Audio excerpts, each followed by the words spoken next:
আসসালামু আলাইকুম গাইস, কী অবস্থা সবার, কেমন আছেন? তোমার আশা করি নিশ্চয়ই তোমার সব অসংখ্য ভালো আছেন। আমি আল্লাহর মতো ভালো আছি। গাইস অনেকদিন পর তোমাদের জন্য নতুন একটা ব্লগ ভিডিও দিচ্ছি।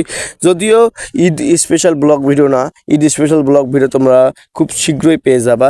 আর এটা হচ্ছে আমাদের নতুন একটা সিনেমা। তোমরা তো জানো যে আমাদের নতুন একটা সিনেমার শুটিং চলতেছে, যেই সিনেমার নাম হচ্ছে তোমার জন্য চ্যালেঞ্জ। এই সিনেমার শুটিংটা চলতেছে। তো এই সিনেমাটা কোথায় শুটিং চলতেছে তোমাদেরকে একটু খোঁজাবে বলি। এই সিনেমার শুটিং চলতেছে পাগলাবিদ থেকে কিছুটা দূরে, হরকলি থেকে একটু সামনেই পড়বে এই আর একটা রেস্টুরেন্টে। এই রেস্টুরেন্টের নাম হচ্ছে ফুড সিটি।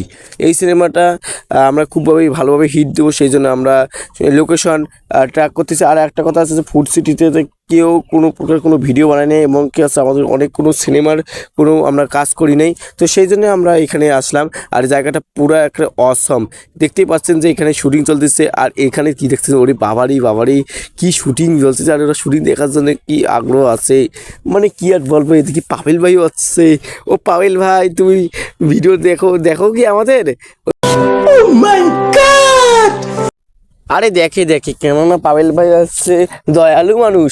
পাবেল ভাই এই জন্য তো আমাদের ভিডিও দেখতে আসছে, আমাদের শুটিং দেখতে আসছে। তো যাই হোক, এদিকে হচ্ছে যে কি স্টাইল ও পাবেল ভাই। আচ্ছা, আমি একটা কথা বুঝতেছি না, পাবেল ভাই কি ছবি তুলতে আসছে নাকি শুটিং করতে আসছে? তো আমি তো নিজেই বুঝতে পারতেছি না। তো রাবিদ ভাই সেই তো যাই হোক, যারা রোজা নাই তারা এখানে এসে খাও। পরিচালক নাই এখানে, তাড়াতাড়ি খাও এই তাড়াতাড়ি। আর যারা রোজা আছে তাড়াতাড়ি ভাগি যাও। আমি ভাই রোজা আছি, আমি এখান থেকে চলে যাব। কেননা আছে তো তোমরা রোজা নাই, খাও বেশি করে খাও, রমজান মাস। তো যাই হোক, এই যে দেখতে ভাই যে পালিয়ে যাচ্ছে দেখতে পাচ্ছেন যে আমিও এদিকে পালিয়ে যাচ্ছি। তো এদিকে যে যারা এই যে রোজা আছে তারা পালিয়ে যাচ্ছে, কেননা হচ্ছে যে ওদের দেখলে ল্যালটা উঠবে। ল্যালটা উঠবে বলতে কি হচ্ছে, ল্যালটা একবারে জিবাজি পড়বে, তাহলে ওরা রোজা ভাঙি ফেলাবে। তো দেখতে পাচ্ছেন যে ভাই একদম একবারে ফিটভাবে আছে। ভাই তোমাকে ধন্যবাদ ভাই, ধন্যবাদ, রোজা তুমি ভাঙো নাই। তো যাই হোক, এদিকে আবারও শুটিং শুরু হইলো। আমাদের হচ্ছে যে পাবেল ভাই এদিকে বসে একটু লুক দিচ্ছে, ক্যামেরাতে ছবি তুলছে। আর এদিকে নায়িকা কি ড্যাম কে রে তুই? মা চিনিস আমাকে? তুই মারা চিনিস আমাকে? এখন নায়িকার কি শখ যে নায়িকা যে ছবি তুলতে দিচ্ছে না। নায়িকা ছবি তুলতে দাও না। নায়িকা একটা তো ছবি সিনেমাটা তো তোমাকে দেখাবে। নায়িকা প্লিজ একটা ছবি তুলতে দাও না। দেখ নায়িকা খুব খারাপ, নায়িকা ছবি তুলবে তো আনজাজি। এটা নায়িকার সিনেমার নায়িকা খাই বানাইছে রে, এ নায়িকা আনজাজি। এমনি তো নায়িকা ভালোই না আমার। আর এদিকে দেখতেছে পাবেল ভাই এত খারাপ যে নায়িকার সাথে ছবি তুলতে। পাবেল ভাই, এই নায়িকাটা খুব খারাপ, তুই ছবি তুলে গেছিস সেটা তুই জানিস এই নায়িকাটা এত খারাপ নায়িকাটা দেখছিস তো কি করেছে দেখছিস? বোঝে না। আর আবিদ ভাই এদিকে স্টাইল দিয়ে যাচ্ছে, কি যে স্টাইল।